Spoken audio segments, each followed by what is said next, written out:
Robbie, back already, back into it, games and performances you've been looking for, but presumably you're just looking to get that fitness absolutely spot on for the Betfred Cup games when they begin this Friday. Yeah, definitely. You know, with 3 games, we've had to be a little bit careful because the pre-season's been quite short compared to what it usually is because you get these Betfred games, so we've had to give the boys a bit of game time, but we're probably not up to like 100% yet, but they're not far off it. I've been pleased with the games, pleased with the way they're trying to play and also the fitness levels.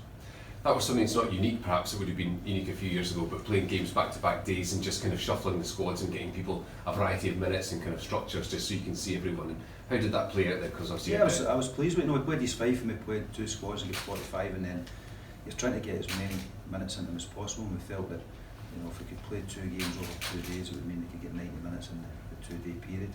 You know, we managed to do that, managed to steer clear of most injuries. We get a couple of niggles, but most of the boys should be okay, and try to get to Tynecastle the best we can. Now, I know you had young Adam King, I think, playing in the games. Is he still here? Because I'm guessing he's somebody you would have known well from your time at Tynecastle. I didn't know him that well, to be honest, because when I went in, Adam got sold pretty quickly because of the situation at the club. So I was with him for a month or 2, but he's come in, he played in the game, he's trained, he'll train this week as well, and we'll have a chat about things in the next couple of days. Is that you just looking to kind of increase the competition, increase the strength and depth that you'll need for this championship campaign? Yeah, look, when a good player becomes available, you want to try and bring them in. So we just have to see what we can do with that side of it, and you know, he ticks a lot of boxes for us. He's had good experience. He's played in the Premier League before. He's played in England. He's played in league football at the age he's at. He's a good option. So we'll see if we can do something. Is that just about it? Do you think it would be? Obviously, we'll speak about Lawrence in a minute, but are you thinking that might be what you have, or will you still be keeping an eye between now and then? No, we're still looking to bring one more position in, but then, you know, as the window starts to close, things start moving again and people come in and out, so we've always got to have an eye on something. But I'm really happy with the squad we've got. You know, we've got some good options in the attacking department. Probably look to bring maybe one more attacker in and possibly another defender. I know we've not had the chance to speak to you about Lawrence in a kind of comprehensive way, but from the outside it looked very ambitious, the offers that he had, the interest that there'd been all season. But did you always have that confidence that you could do it? Because I know he was in here in 2017, which I'd forgotten about. He popped up on training shots. He's obviously maybe had a wee bit of an affection, a wee bit of understanding about the club, even beyond you know, coming in this time. Well, I'm just delighted to get him in. You know, he's a player that we've known about for a long time. You know, I saw him back in his days at Aberdeen when he was playing with the young team. Always scored goals, and you know, it's a knack to be able to do that. No matter what league he's in or what team he's in, he scores goals. You know, and he's had a few ups and downs in his career so far for such a young age. But we think that, you know, the seasons he's had it here has been fantastic, and hopefully he can carry that on here. Again, it shows the intent of the chairman and the sporting director that want to bring these types of players and that quality of player here, and they can manage to do it as well. I noticed there was an article, somebody saying it was win or bust this season. I don't think it is win or bust for Dundee United, but you certainly seem to be amassing a squad with the potency. And certainly with Lawrence in, that could be the final piece in the jigsaw to make sure that you are the kind of favourites this year. Yeah, look, it's important to put together a squad. You can't just run with, you know, 10, 11 really good players and then hope to backfill it with everyone else. You have to have a squad of 16, 18 real top players and then try and fill it with some younger ones, and that's what we're trying to do. You know, we've got a big squad at the moment, we'll bring that down a little bit as well, but it's important that we're into this season with options. You know, I felt that last season, you know, even in January when we recruited, prior to that we didn't have the options we needed. We brought guys in, they weren't quite at full fitness and it was difficult, so we've managed to get them fit, and we've managed to bring in some real quality to add to that. In terms of how you see the team shaping up, obviously you've got Pavel this year, Lawrence is a different player than him. There's not a like for like comparison. You've got Nicky Clark as well that was coming to a real game in the second half of the season. Is there still a more robust target man that you'd like to bring in, or is that something that you know, Osman can still provide that kind of role for him? I don't think we need anything else in that department. No, I'm really happy what we've got. You know, I think we've got Shannon scores goals. Nicky Clark last season found it quite difficult fitness wise to get ready, but it's a good pre-season. We hope we can keep him fit. Osman's obviously struggled as well to try to get him fit, but we've other options with your boy Pierre, who's come into the squad and done fantastically well, so he'll stay about that as well. And I'm really pleased with what we've got, because I felt last year we didn't have enough goals in the team. You know, if we were winning games, we were winning at 1-0. You know, very, very rarely do we win by more than one goal. And I think in any league, but especially in the Championship, if you can get that second goal and it kills the game. Obviously, Cal Butcher came in at January, he made a big impression, but also Henna came in and did a great job as well towards the end of the season. So you've got more options perhaps in the middle of the park than you did when you took over. Yeah, definitely. It's an important part for us. And then I think when I first came in, the options really central midfield wise were probably Stanton and Fivey at the time, so I felt we needed more in there as well, more numbers.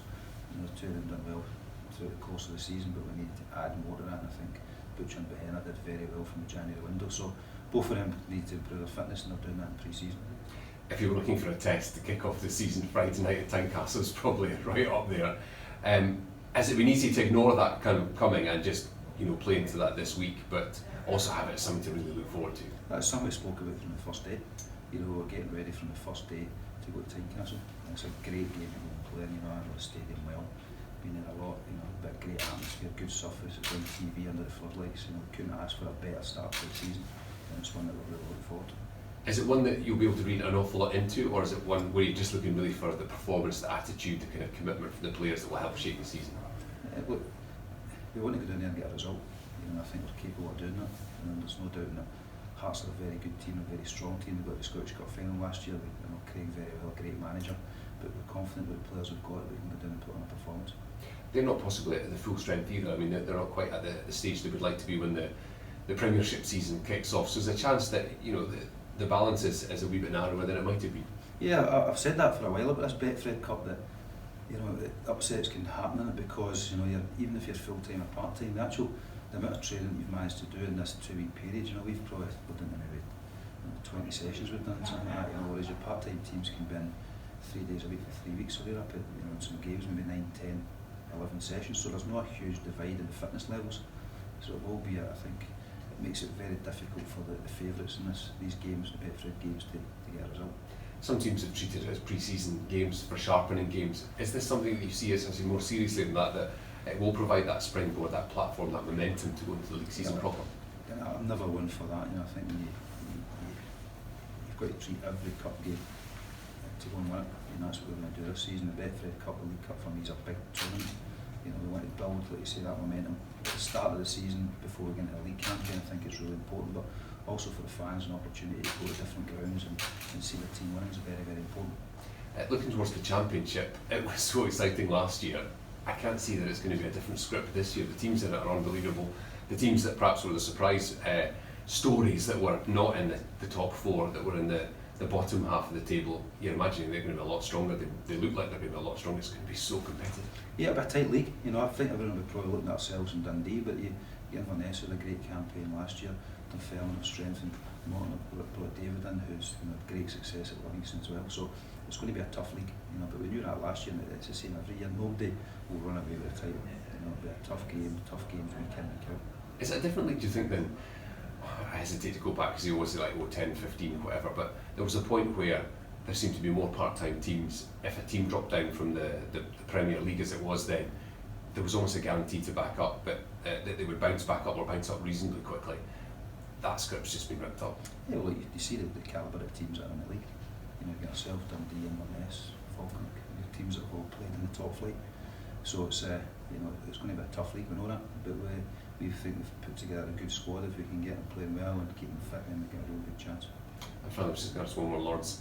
I remember that Friday night game at Tynecastle. I won't repeat the outcome, but if you were a Dundee United fan, seeing him do that to your team, the excitement that you would have knowing that he's now your firepower, your star target man, I mean, it's going to be tremendous for them. Yeah, definitely. We've known about Lawrence for a long time, but I think that performance for me kind of cemented what he can do. He came in a big ground on TV and a big stage, and he played so well.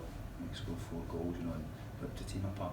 And when a guy like that comes to the club, not just for the fans and the staff, but also for their players, they see, the ambition of the club and the quality it brings in. It brings the whole group up. So I've been absolutely delighted to get him, and I can see already just in the few days he's training with us that he's could be a top level player. Sorry, Robbie, you mentioned the word quality a few times already. Was it a case of bringing in quality rather than quantity, considering the amount of business that you did in January? Yeah, well, we did a lot of business in January, but we felt that we had to have ones that were coming in as quick fixes, for want of a better term, and then guys that we thought we could build on. So we brought a few in to get us to the end of the season, trying to help us hopefully get up, and then we brought the other ones so that we didn't come to the summer window and have to have a total rechange, because I think the continuity of the group's really important. And we came in first day of pre-season, we had probably 90-95% of the squad there, which is important to build up and then get into these Betfred games, because when you look at a lot of the teams, 15 players out of contract at the end of the season are leaving, and new 15 players come in. It's hard to get any continuity at all in the team. And Shankland, he's only been here a few days obviously, but is he settling in quite quickly? He knows probably the majority of the squad. He played with Liam Smith, played with Cammy Smith, he played up at Aberdeen with Reynolds, he knows McMullen from St Mirren and a few other guys as well. So he's a good character, and when he comes into the dressing room, people want to talk to him, want to engage with him. And also he fits what we're looking for, a young guy that's hungry to go and prove himself at the club. And are you expecting the same kind of goals tally from him this season? He'll create chances for him, Lawrence will score goals. He's already got off the mark in the pre-season games. He's had some great opportunities to score more goals, and they will come. Robbie, there was a lot of talk in the last season, in the media anyway, about Pavel Sofranko. Just to be clear, does Shankland's arrival mean that any potential deal for Sofranko is dead? Yeah, look, Lawrence was always the number one target for us, for a long time. Even from the kind of January window, we were looking at the possibility of trying to get him in. We couldn't do it. Then we pushed and obviously had offers from elsewhere. But we managed to sell the club, sell the vision to him, what we want to do, and also, the idea that he can come and help the team get promoted. Thankfully we've managed to do that. We always thought it was going to be a long shot to get him here, but we've managed to do it. The chairman's funded it, the sporting directors pushed hard to get it, and everyone's worked hard to get him. So if you were to remove any potential transfer fees or contracts from the situations, and you as a manager had the choice between Shankland or Sofranko, who would you want? Well, Pavel's a really good player, fantastic for the club, worked so hard, but we look for guys to score goals. Lawrence has got a proven track record. The last few seasons, League One scored 30 odd goals. Last season, the Championship, 30 odd goals. So he's the one that we wanted. Thankfully, he's the one we got. Dundee United had good strikers last season, to expand on what you're saying there, but they didn't have a predatory striker. Is this what Lawrence Shankland's going to bring to Dundee United? Yeah, I felt last season that we created some chances. Quite a lot of chances, good chances, and like I said earlier, we were only winning games by a single goal. Creating chances, and I think towards the end of the season we creating the south of Wales with 27 shots on goal, and get beat, so we needed somebody that doesn't need to do all the work, press and full backs and run about all over the place. We need somebody to be in the central area that can put the ball in that final touch, and they're the most important people in the team. They're the ones that win you the games, and we feel that the chances we created last season, the chances hopefully we create this season, then Lawrence, Nicky, Clark, Osmond, so Louis and Pierre will be the guys who will put in the net for us. And obviously the important thing over the last few years has been getting a high goal difference and obviously a high points. Is that the main targets for the season, to get it up from last year? You have to defend as well, so I always speak at the start of the season and say if we keep the goals against and below 30 we'll win the league, because that will provide a platform for the players to go and score goals and the confidence to go and do it. So we focus on that, but we also focus on creating opportunities for players. And we've got players now that can do that, and we've also got guys that can put in the net.